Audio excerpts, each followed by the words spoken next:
অনেকেই রিকোয়েস্ট করছিলেন Xiaomi 14 এর রিভিউ দেওয়ার জন্য। Xiaomi 13 এর রিভিউ অলরেডি চ্যানেলে দেওয়া আছে, আপনারা দেখছেন অনেকেই এবং অ্যাপ্রিশিয়েট করছেন, সেজন্যই Xiaomi 14 এর রিভিউ নিয়ে আসলাম এবং এক বছর পরে Xiaomi 14 কি অবস্থায় আছে সেটা আজকে জানাবো। আর এই সেটটা আমাদের কাছে প্রোভাইড করছে AS গ্যাজেট ভ্যালি। তাদের কাছে আপনারা সব রকম ফ্ল্যাগশিপ এবং মিড রেঞ্জের যে ডিভাইসগুলো আছে সেগুলো আপনারা পেয়ে যাবেন অ্যাফোর্ডেবল প্রাইসে এবং তারা আফটার সেল সার্ভিস বেশ ভালো দিয়ে থাকে। তাদের সব BTI প্রিমিয়ার প্লাজা আপনারা পেয়ে যাবেন। আপনারা তাদের শপে ভিজিটও করতে পারেন বা অনলাইন অর্ডার করতে পারেন। ডেসক্রিপশনে তাদের শপের ডিটেলস বিস্তারিত দেওয়া রইলো, চেক করতে পারেন। তো Xiaomi 14 লঞ্চ হয়েছিল 2024-এ এবং এইটা 2024-এর যে ফ্ল্যাগশিপ প্রসেসর 8 Gen 3 সেটা দিয়ে লঞ্চ হয়েছে। তো সেটটা যখন লঞ্চ হয়েছিল এটার প্রাইস কিন্তু প্রচুর ছিল, 1 লাখ টাকার উপরে ছিল। তো রাইট নাও এটা বেশ কমে পাওয়া যাচ্ছে, দাম আমি বলতেছি একটু পরে। তো এর ডিজাইন বিল্ড কোয়ালিটি বেশ সুন্দর লাগছে আমার কাছে। এটা আরেকটা ভেরিয়েন্ট আছে, সেটা হচ্ছে টাইটেনিয়াম স্পেশাল এডিশন। তো সেটা কিন্তু আরো সুন্দর লাগে দেখতে, আইফোনের মতো লুকটা করছে। তো যাই হোক, Xiaomi 14 Pro যেটা আছে আমার কাছে, এইটা হচ্ছে সিরামিক ব্যাক, মানে সিরামিকের গ্লাস ইউজ করছে ব্যাকে এবং অ্যালুমিনিয়ামের ফ্রেম এখানে, এবং সামনে তারা সিরামিকের একটা প্রোটেকশন দিয়েছে যেটা নাকি নরমাল কাচের থেকে 10 টাইম এটা মজবুত। আমি বেশ কয়েকদিন ধরে ইউজ করতেছি, কোনো রকম স্ক্র্যাচ টাচ কিছু দেখি নাই ডিসপ্লেতে। তো বিল্ড কোয়ালিটি বেশ সলিড। এইখানে একটা কথা বলবো, অ্যালুমিনিয়ামের যে ফ্রেমটা আছে সেটা কিন্তু হাতে নিলে মানে ভালো রকম এখানে লাগে আইফোন 13 এর মতো যে ফিলটা সেটা আসে 13 Pro। তো সেটার ওয়েটটা বেশ ভালো, 224 গ্রামের মতো এবং থিকনেস হচ্ছে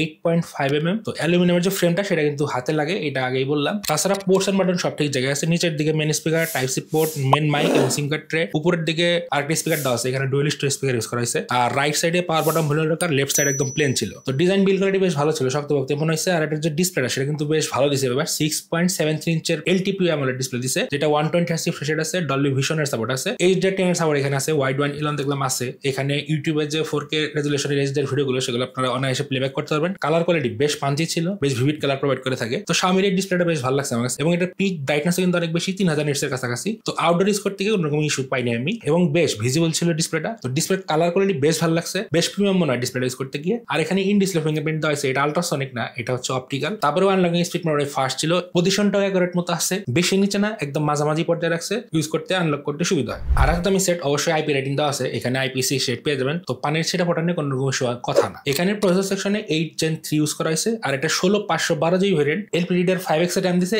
UFS 4.2 স্টোরেজ দিছে। স্টোরেজ বেশ ফাস্ট ছিল, র্যামও ঠিকঠাক আছে, এটার পারফরমেন্স বেশ ভালো ছিল। অন্তত চেক করছি সেখানে স্কোর প্রায় 20 লাখের কাছাকাছি আসছে, যেটা বেশ ভালো। তবে হিট হয় প্রচুর, এখানে দেখলাম হিটটা 40 ডিগ্রি পর্যন্ত চলে যায় এবং আবার ঠান্ডাও হয়ে যায় তাড়াতাড়ি। থার্মাল ভালো ঠিক আছে, কিন্তু হিট হয়, ভালো রকম হিট হয়, প্রসেসর ভালো রকম পুশ করে, তো সেক্ষেত্রে হিট হয়ে যায়। আর এখানে Geekbench 6 চেক করলাম, সিঙ্গেল করে স্কোর অনেক কম ছিল, 1000 নিচে, আর মাল্টি করে স্কোর অনেক বেশি ছিল, 4000 এর উপরে। তো এই জিনিসটা সামঞ্জস্যপূর্ণ লাগে নাই। স্টোরেজ চেক করছি, স্টোরেজ স্পিডও ঠিকঠাক আছে, ফাস্ট ছিল, রিড রাইট স্পিড ঠিকই আছে। তো থ্রটল চেক করলাম, থ্রটল চেক করতে গিয়ে দেখলাম ভালো রকম থ্রটলই করে, অলরেডি দুইটা থ্রটলের সাইন এখানে দিছে। তবে যেটা মেন কথা সেটা হচ্ছে এটা কিন্তু ওই রকম ভাবে থ্রটল করে না। জিপসি স্কোর প্রায় 3.5 লাখের কাছাকাছি ছিল আর ম্যাক্স যে থ্রটল সেটা 72% এবং হিটটাও এই 40 এর মধ্যেই থাকে, ভালো রকম পারফরমেন্স ডেলিভার করে এবং সাথে সাথে হিট হয়। তো সমস্যা হচ্ছে এটা হিট হয়ে যায়, কিন্তু ড্রপ দেখে নিয়ে পারফরমেন্সে কোনো রকম কমতি পাই নাই। গেম ট্রাই করছি যেটা PUBG মোবাইল দিয়ে শুরু করি, PUBG মোবাইলে এটা 120 FPS ইজিলি পাইতেছে এবং দেখলাম 120 FPS ম্যাক্সিমাম টাইমে ধরে রাখতে পারে, কোনো রকম ফ্রেম ড্রপ, ল্যাগ, হ্যাং এগুলো কিছু পাই নাই। গেম প্লে বেশ স্মুথ ছিল, ইজিলি 120 FPS ধরে রাখতে পারে। আমি 2-3টা সেশন একবার খেলছি, টেম্পারেচার 40 এর মধ্যে থাকে, একটা পর্যায়ে গিয়ে জিনিসটা স্লো করে দেয়, তখন একটু মানে ফ্রেম ড্রপ মনে হয়, কারণ এটা ঠান্ডা করার জন্য আপনার পারফরমেন্স স্লো করে দেয়, ঠান্ডা গেলে আবার সেটা পুশ করে। তো এই জিনিসটা আছে, লং টাইম খেলার ক্ষেত্রে এই জিনিসটা আপনারা পাবেন, তবে এমনি পারফরমেন্স ঠিকঠাক আছে। জেনসিন ইম্প্যাক্ট ট্রাই করছি, এখানে 90 FPS ইজিলি দিতেছে অল টাইম, 120 FPS সাউন্ড আছে, তারপর 90 FPS খেলছি এবং ভালো রকম পারফরমেন্স পাইছি। হিটটাও ওই রকমই ছিল, 37-38 এরকমই। তো গেম প্লে বেশ মজা পাইছি এটাতে, জেনসিন ইম্প্যাক্ট ইজিলি হ্যান্ডেল করা যায় কোনো রকম ইস্যু ছাড়া এবং গ্রাফিক্সটাও বেশ ভালো লাগছে। এখানে ডিসপ্লে ভালোর কারণে গ্রাফিক্স কোয়ালিটি বেশ ভালো প্রোভাইড করে, খেলে বেশ এনজয় করবে। সিডি ট্রাই করলাম, সিডি তো 120 FPS এর সাপোর্ট আছে, তবে আমি 90 FPS ট্রাই করছি। গেম বেশ স্মুথ ছিল, বেশ ভালোভাবে প্লে করা গেছে এবং কোনো রকম ইস্যু ছাড়া আমি খেলতে পারছি অনেকক্ষণ। COD তেও ব্যাকআপ ভালো পাইছি। তো গেমিং নিয়ে কোনো ইস্যু এখানে পাই নাই, 8 Gen 3 তে গেমিং নিয়ে ইস্যুর কথা না, তবে হিটটা একটু হয়, তবে হিট হলেও এটাকে পারফরমেন্স ড্রপ করে না, ঠিক মতো পারফরমেন্স ডেলিভার করতে পারে। তো এটার মধ্যে যে কোনো রকম টাস্ক আপনারা চালাতে পারবেন কোনো রকম ইস্যু ছাড়া। এখানে তারা ব্যাকে 3টাই 50 মেগাপিক্সেলের সেন্সর দিছে, ক্যামেরা হাউজিংটা হিউজ পরিমাণে, এখানে তারা এক্সট্রা গ্লাস দিয়ে সেটা ব্লক করছে। তো খেয়াল রাখবেন এই গ্লাসে যেন দাগ না পড়ে, তাহলে কিন্তু ক্যামেরা সেন্সরের সমস্যা হবে, কারণ ক্যামেরা সেন্সরগুলো ইন্ডিভিজুয়ালি পার্ট করা, আর ক্যামেরার বাম্পের কারণে টেবিলের উপরে রাখলে কিন্তু ভালো রকম ওয়াবল করে, তো রাখার সময় উল্টো করে রাখবেন, সেক্ষেত্রে ওয়াবলটা কম করবে। মেইন যে সেন্সরটা এটা 50 মেগাপিক্সেলের, এটা লাইট ফিউশন 900 সেন্সর, এটা আপনার অ্যাপারচার আপনারা ছবি তোলার সময় চেঞ্জ করতে পারবেন। আর যে দুইটা আছে টেলিফোটো এবং আল্ট্রা ওয়াইড, সেটাও 50 মেগাপিক্সেল করে। তো মেইন সেন্সর দিয়ে শুরু করি, মেইন সেন্সর আউটপুট বেশ ভালো ছিল, আপনারা বেশ ভালো ভালো ছবি নিতে পারবেন। এখানে লাইকা অথেন্টিক, লাইকা